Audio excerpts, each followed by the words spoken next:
Namasté tout le monde et bienvenue à ce jour 10 de notre beau défi méditation tibétaine. Aujourd'hui, la pratique du Tonglen. Oui, c'est difficile à prononcer, mais ça fait du bien. Alors, c'est un classique pour Caroline.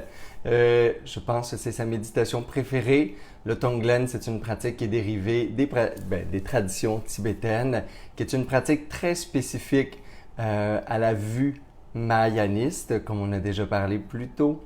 Et vous allez voir à quel point c'est divers. On va faire 2 jours sur le Tonglen. On va faire aujourd'hui une pratique sur nous-mêmes et demain une pratique tournée vers les autres. Coucou Hélène, bon matin, merci d'être là. J'ai une plus petite voix ce matin. On est dimanche, on est 8 heures et finalement, j'ai pas dormi beaucoup cette nuit pour être avec vous ce matin. Je ne sais pas combien on va être de courageux à se réveiller plus tôt ce matin. Ben, moi aussi, je fais mes pratiques préliminaires avant d'être avec vous. Est-ce que vous faites encore la prise du refuge avec les récitations ou vous voulez qu'on les fasse ensemble cette semaine? Bonne question. Répondez à ça. Coucou Lynn. Allô? Chloé. Merci d'être là ce matin.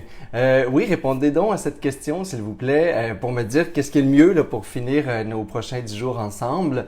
Dites-moi si vous préférez, on a déjà fait la récitation du refuge. Est-ce que vous voulez qu'on l'intègre dans nos pratiques? Allô, ma belle Louise d'amour, ma belle Loulou.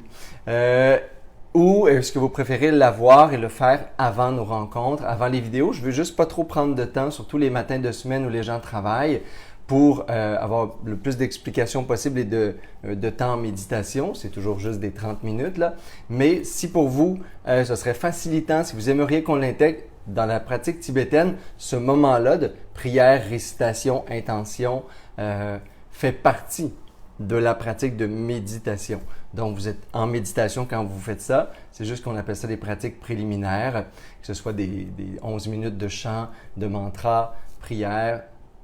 Tout ça, ça fait partie du rituel de la méditation pour nous amener dans des états de conscience supérieurs, développer des qualités intérieures, activer, libérer notre sagesse, ultimement retrouver notre Bouddha. Alors voilà. Dites-moi ce que vous en pensez, si pour vous ce serait bien, si vous aimeriez qu'on intègre la récitation, on fait 3 fois souvent la prise du refuge, ou vous préférez le garder libre à vous en pratique préliminaire avant nos vidéos. Alors voilà, le Tonglen ce matin, pratique exceptionnelle. C'est une des pratiques les plus puissantes, le Tonglen.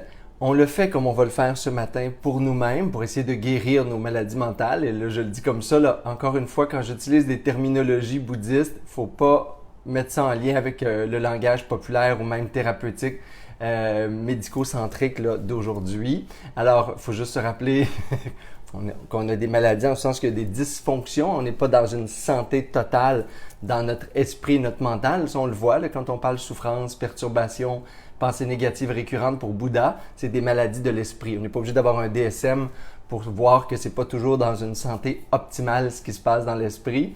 Ça ne veut pas dire que c'est chronique, intense et sévère. Ça veut juste dire que il y a de l'amélioration et qu'on pourrait être dans un état de paix, de bonheur, de joie, d'amour durable dans l'esprit, dans le cœur constamment. C'est ce à quoi on aspire dans nos pratiques de méditation. C'est un entraînement de l'esprit, c'est aussi un facteur préventif sur toutes sortes de négativité mentale. Moi, je pense qu'on est rendu dans quelques années, on va être dans une compréhension tellement juste de la méditation et de l'impact des pensées sur le corps, sur l'esprit, que la méditation sous forme d'entraînement de l'esprit va être aussi populaire, aussi reconnue que l'entraînement physique pour la prévention des maladies physiques, l'entraînement musculaire, le sport, l'exercice pour la santé globale du corps et esprit. Là, on sait que tout ça est relié ensemble, mais on va intégrer dans notre vie, dans notre quotidien, ça va être aussi populaire, aussi bien compris, l'importance de l'entraînement mental, de la santé mentale et des pratiques de méditation, aussi diverses soient-elles, à intégrer dans notre quotidien comme hygiène de vie basique. Donc voilà, j'y aspire. En tout cas, ça va vite les 10 dernières années vers ce chemin-là. J'ai l'impression que je vais voir ça très bientôt dans mon vivant. Bouddha va être content. Donc voilà, le Tonglen ce matin, une pratique qui peut se faire sur soi, qui peut se faire sur les autres et qui fait aussi partie des pratiques beaucoup plus avancées du Tantra noir, du Bardo Thodol, du livre tibétain des morts et de la vie, sur les pratiques d'accompagnement aux mourants. Donc, ces différentes pratiques qu'on peut intégrer. Tout ça, c'est dérivé du principe du Tonglen, la transformation des souffrances dans le joyau du cœur, transformation des états négatifs chez soi, chez l'autre. On va même jusqu'au Tonglen des souffrances physiques qu'on va intégrer en soi. Dans le Bardo Thodol, là, on va récupérer même parfois du karma négatif de l'autre consciemment. On est toujours dans une attitude mayaniste de compassion absolue. Là, faites attention quand je dis, il y en a qui vont « Ah, my God, ben, jamais je ferais ça. Pourquoi je prendrais l'énergie, la souffrance, la douleur physique de quelqu'un d'autre? » On n'est pas là, on n'y pense pas. On est là, ça vient naturellement. Et la compassion et l'amour, et ce qui est là dans le cœur, le fait avec authenticité, sans crainte, sans peur, sans résistance. C'est pour ça qu'on commence souvent le Tonglen avec l'auto-compassion, l'amour de soi. On se rappelle que, on l'a vu hier dans l'esprit, il y a des perturbations de toutes sortes. On crée la souffrance à partir de nos pensées. Bouddha nous voit un peu, nous dit de se voir finalement avec plus d'humilité.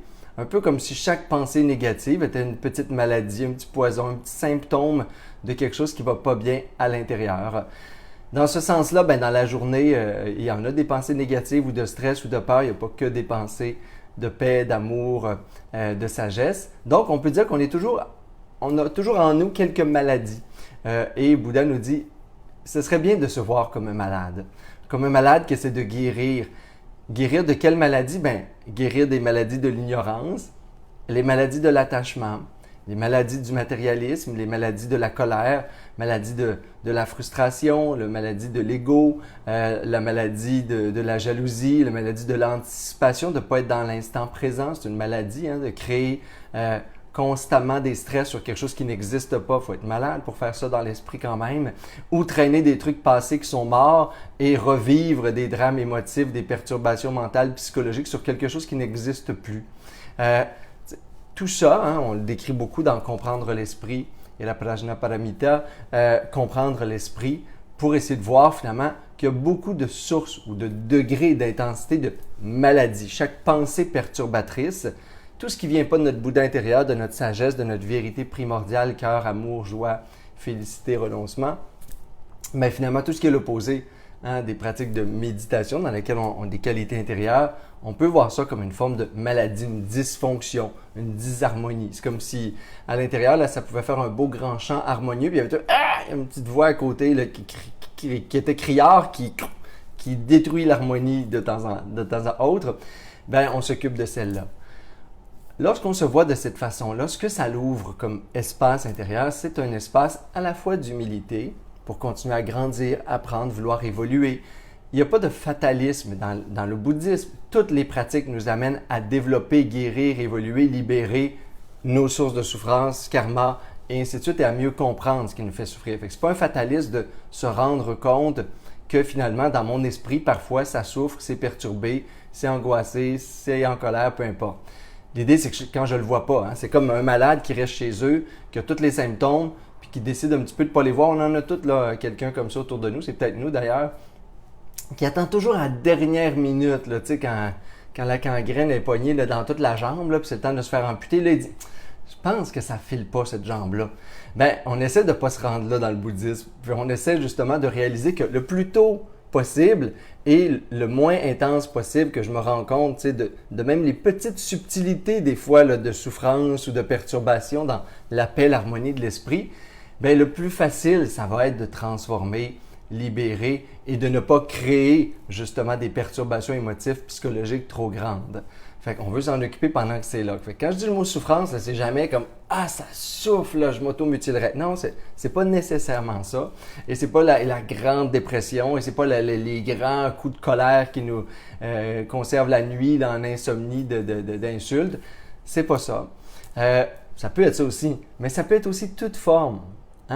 Tout ce qui nous amène à l'extérieur de notre état de plénitude, d'amour, joie, renoncement joyeux et ainsi de suite, liberté intérieure, tout ce qui n'est pas dans la pure essence de l'être et de Bouddha, c'est vu comme effectivement une perturbation mentale, c'est vu comme un poison dans l'esprit, c'est vu comme une maladie, ce qui est pas la santé globale absolue là, à l'intérieur de moi, dans l'esprit. Alors voilà ce qu'on considère comme étant souffrance ou maladie en nous. Et quand on regarde ça, il y a une pratique qu'on peut faire qui est le Tonglen. La pratique, c'est de se servir de cet état de vulnérabilité, souffrance, perturbation, négativité et de regarder ce qui souffre en nous comme un parent, comme une bonne mère là, ou un bon père qui regarde un enfant qui souffre.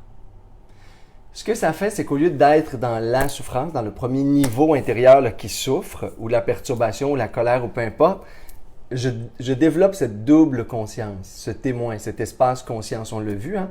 C'est comme si je passais de « oups, là, je m'identifie, j'ai été saisi par une pensée reliée à des émotions, des schémas de pensée, des croyances, et tout ça, là, ça entretient une souffrance, là, c'est un tourbillon de perturbation et de souffrance, petite intensité, grande intensité, peu importe.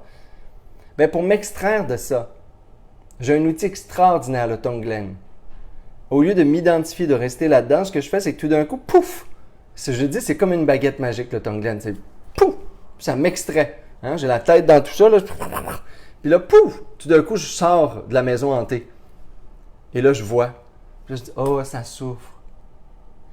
Et quand je dis ça souffre, ben, il faut générer un état de compassion. Je souhaite cesser de souffrir, mais je reconnais que je souffre.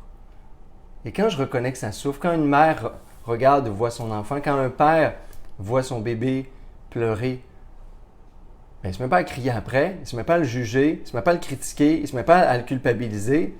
Je vous ai dit, des bons parents. Ben, c'est quoi l'instinct naturel? C'est l'amour, c'est la compassion, c'est la patience, c'est le choix, la volonté de prendre soin.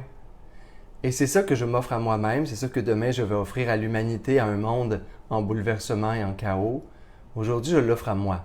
La pratique du Tonglen, on l'a fait souvent. Je l'ai animée des fois l'année passée dans le début de la pandémie. La pratique du Tonglen, elle est très précieuse. C'est un des grands joyaux du bouddhisme tibétain. Moi, j'ai vu des écrits du Tonglen dans les musées tibétains à Dharamsala sur des papiers d'épais, hein, de plus de 1200 ans en sanskrit. Toute la pratique est là, les récitations sont là, les prières sont là. Ça fait certainement ce temps-là et probablement plus de 2000 ans que la transmission de la pratique du Tonglen se fait sans interruption dans la lignée tibétaine. C'est vraiment un patrimoine de l'humanité important, cette pratique-là. Le Tonglen, c'est de reconnaître que ça souffre et de se servir de notre propre souffrance pour guérir, s'extraire. Imaginez, c'est magique. Quand ça souffre, c'est comme le meilleur moment, c'est le moment pour pratiquer le Tonglen. Là, on va le pratiquer avec du recul. Ce matin, là, je ne souhaite pas dans un état de souffrance, mais on va se rappeler des moments. On va se regarder dans une perspective, là, juste. Puis on peut, je vais vous inviter quand même à toucher en vous, parce que des fois, il y a une partie de nous qui est peut-être de l'ennui, peut-être un peu de déprime, peut-être un peu d'anticipation sur le futur, etc. Je vous l'ai dit, peu importe le degré, l'intensité, on peut toujours faire la pratique. On va regarder en nous si en ce moment, aujourd'hui, dans notre vie, quelque chose en dedans qui est perturbé. Un état de pensée négative ou de pensée qui amène un sentiment de, peu importe, petite, grande souffrance, petit, grand poison dans l'esprit. Et au lieu de juger, on va essayer de tout défaire les mécanismes et les habitudes normales. Là. Fuir, juger, critiquer, culpabiliser. Non. Amour, compassion, patience, ouverture, le désir de prendre soin. Et c'est à partir de ça qu'on va être capable par la suite de générer une réalisation intérieure quand les autres vivent le même état de perturbation, souffrance. Bien, au lieu de les juger, les culpabiliser, les fuir, je vais être capable instantanément, si j'ai un peu de conscience, là, de dire, OK, moi, quand je suis dans cet état-là, ce qui me guérit, ce qui me fait du bien, c'est cette attitude, cette posture Tonglen. Je transforme dans la compassion.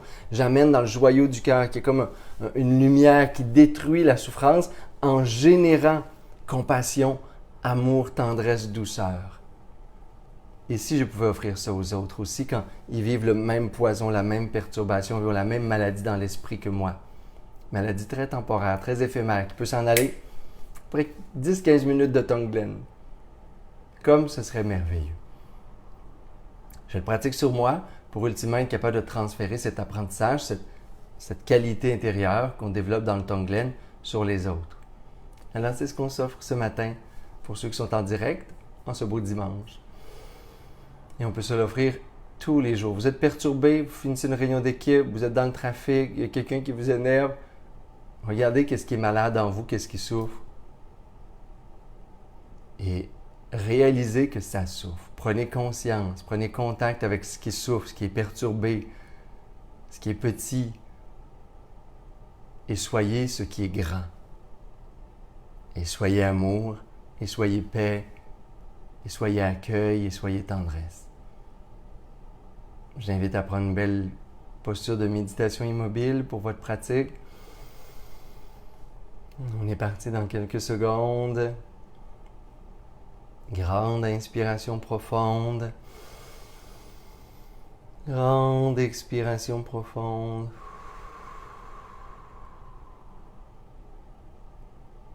Deux autres fois, respiration libératrice. On inspire, on se centre. On expire, on lâche prise. On libère. On inspire, on arrive ici maintenant. On expire, on s'offre la paix, la détente.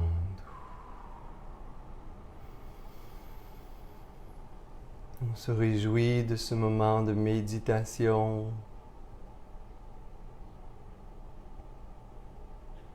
De transformation.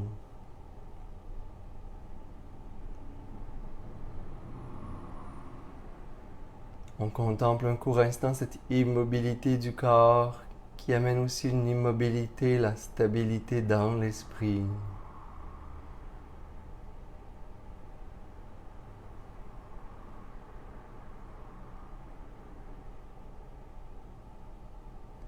Comme c'est extraordinaire de pouvoir rester ici, maintenant.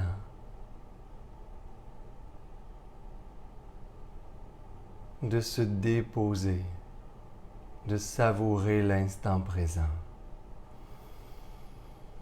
Quel beau cadeau que je me fais en ce moment de méditer.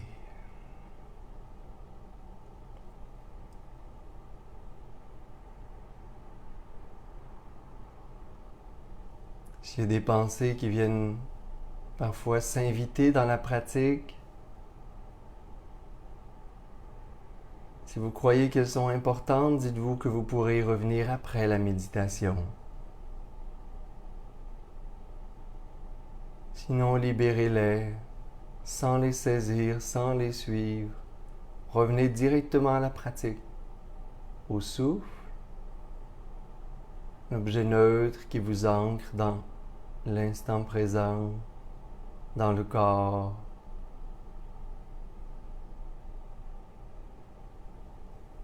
Comment ça va votre souffle ce matin?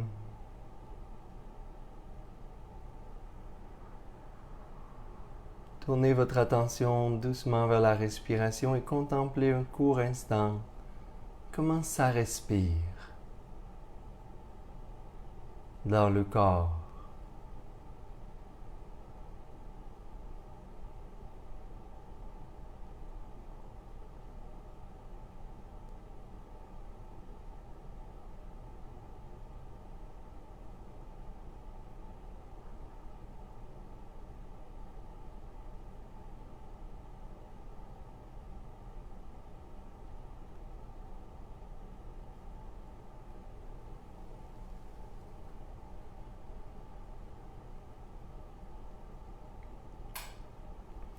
Et s'il y a des inconforts dans le corps, et s'il y a des petites zones de tension ou de la fatigue, soyez déjà dans l'esprit du Tonglen.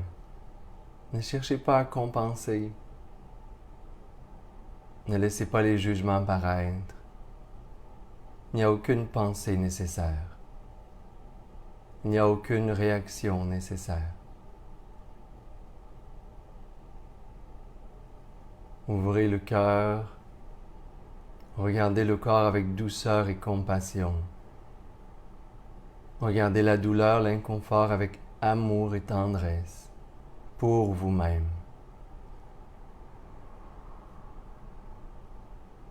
Comme on regarderait un enfant fatigué, comme si on regardait l'être le plus cher au monde, nous dire qu'il y a des petites tensions là, une petite fatigue, une douleur.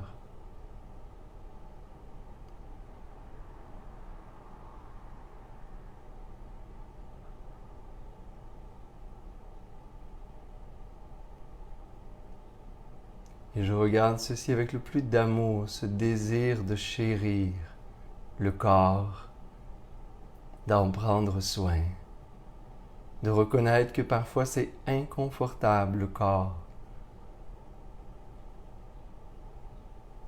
précieux, fragile. J'apprends à l'aimer exactement comme ceci.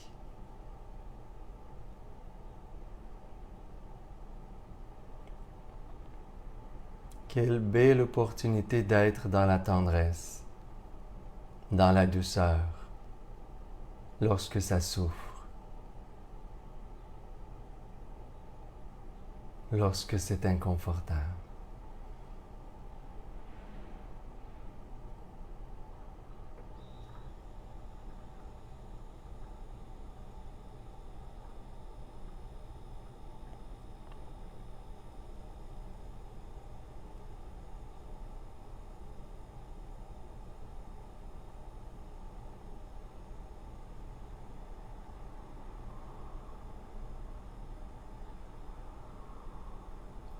S'il est plus difficile de générer cet état d'amour et de compassion pour soi-même, le corps et les souffrances de l'esprit,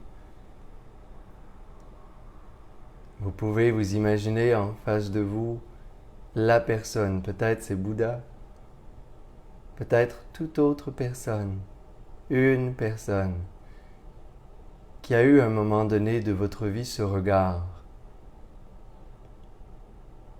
d'amour, de tendresse, de douceur,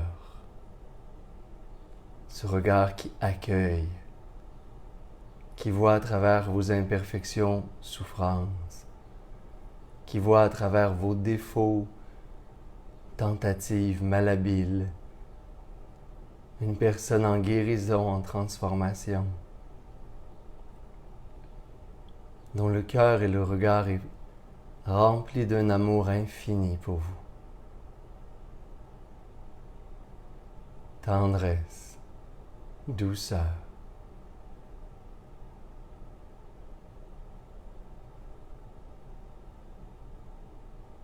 Imaginez cette personne dont l'amour est infini, qui ne souhaite que votre bonheur, la libération de vos souffrances.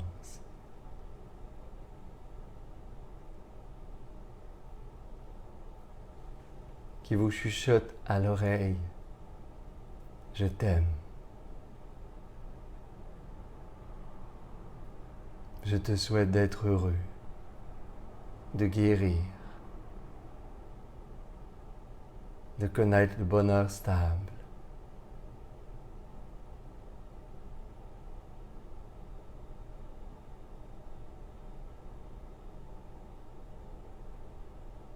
Et imaginez la qualité de cet amour, la qualité de ce regard, comme entrer à l'intérieur de vous. Imaginez que cette personne est dans votre cœur, votre esprit, que la qualité de compassion et d'amour qu'elle a manifestée pour vous vous a été transmis, que c'est en vous, et que ses yeux deviennent vos yeux,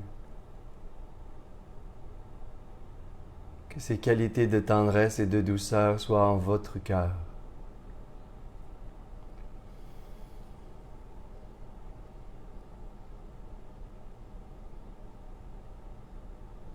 Et Tonglen se pratique à partir du cœur de l'infinie et absolue compassion,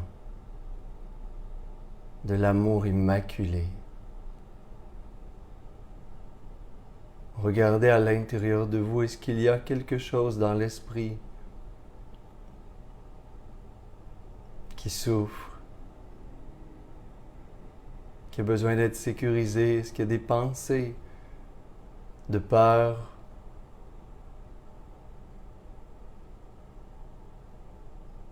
des pensées de stress qui s'agitent, de colère ou d'impatience?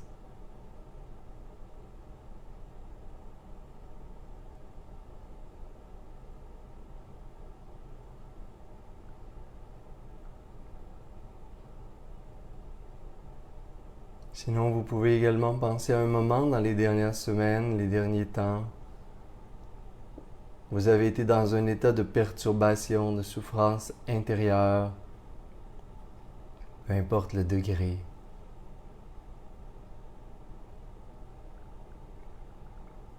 Et vous réalisez que parfois dans l'esprit vous créez la souffrance, que parfois les habitudes mentales vous amènent dans des états de perturbation. Et qu'un des chemins pour s'en libérer, c'est de regarder ce qui est là, ce qui souffre comme un enfant blessé.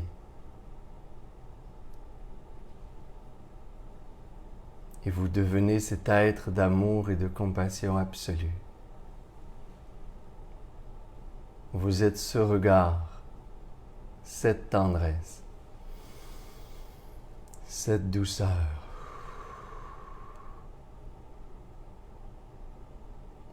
Cette force d'aimer, de prendre soin, de chérir.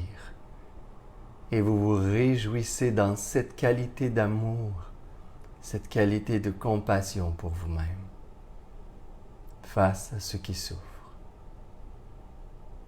Et votre objet de méditation est cette posture intérieure, ce regard d'amour, de bienveillance et le cœur de compassion. Toute souffrance, toute douleur sont comme absorbées comme une fumée noire ou grise dans le joyau au cœur, la réalisation de la compassion infinie. Une lumière qui détruit toute souffrance.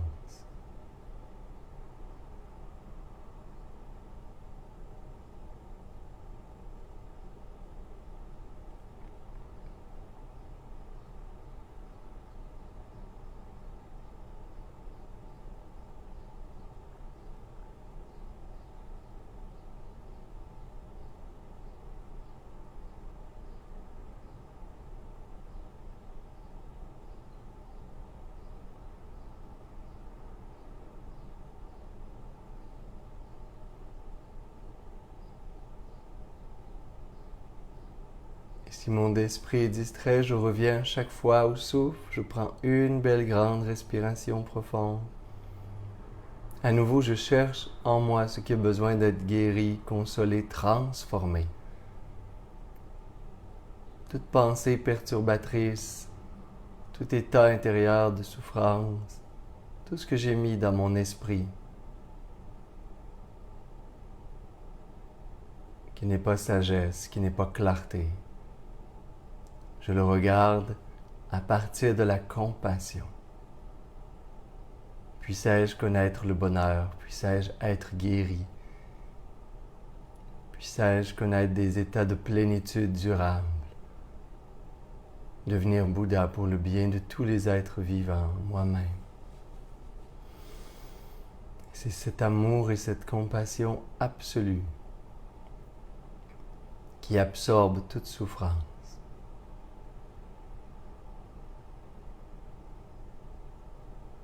Qui est le nectar suprême de guérison.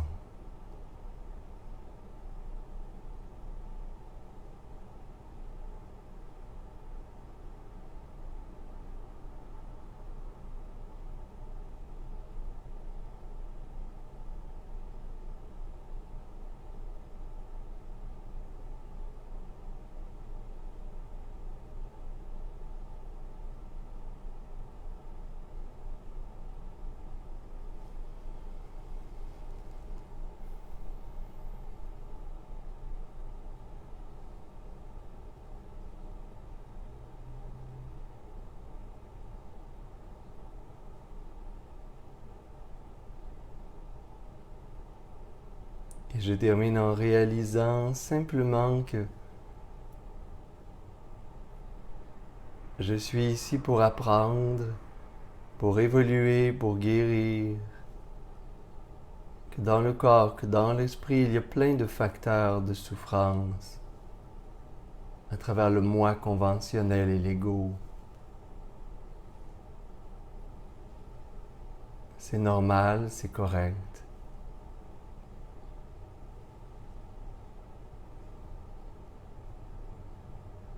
Je peux transformer tout ceci, toutes sources et racines de souffrance à travers le Tonglen, ce regard de force, d'infini amour et compassion indestructible, sans jugement, libre de culpabilité, de doute, de confusion.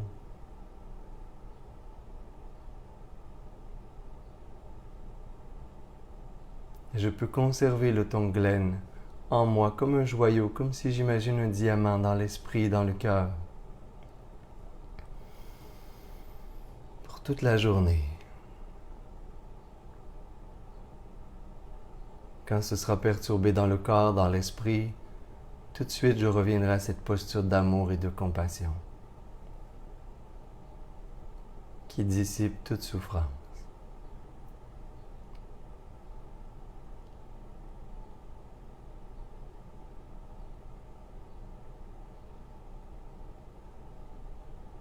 Et je peux reprendre quelques respirations plus profondes.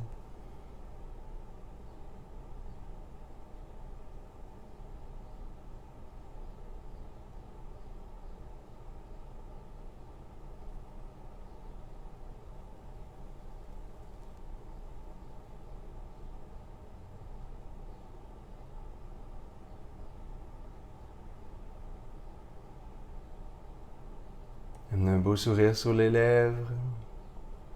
Vous réjouir de votre pratique. Amenez les mains ensemble en namasté, les frotter légèrement. J'invite à amener les mains au cœur. Prenez une belle grande inspiration par les narines. Expirez bouche. Et inspirez pour faire vibrer le Om.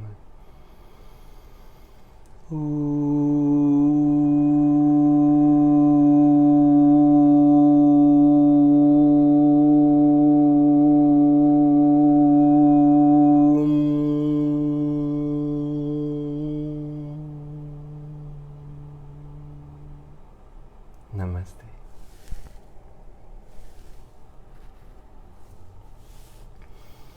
Namasté, la belle sangha d'amour. Bon Tonglen tout le monde. Merci d'être là. On se voit demain. On continue sur cette pratique. Il se peut qu'il y ait des questions dans cette pratique. C'est un peu comme les sujets de l'attachement, de l'esprit. On a des beaux sujets. L'enseignement est là sur 21 jours. Il y aura des réponses. Gênez-vous pas. Même si je ne vous réponds pas toujours directement dans les commentaires, je garde et je lis les questions qui influencent et inspirent la suite de notre processus, de ce défi 21 jours de méditation tibétaine. Namasté! Bonne journée! À demain!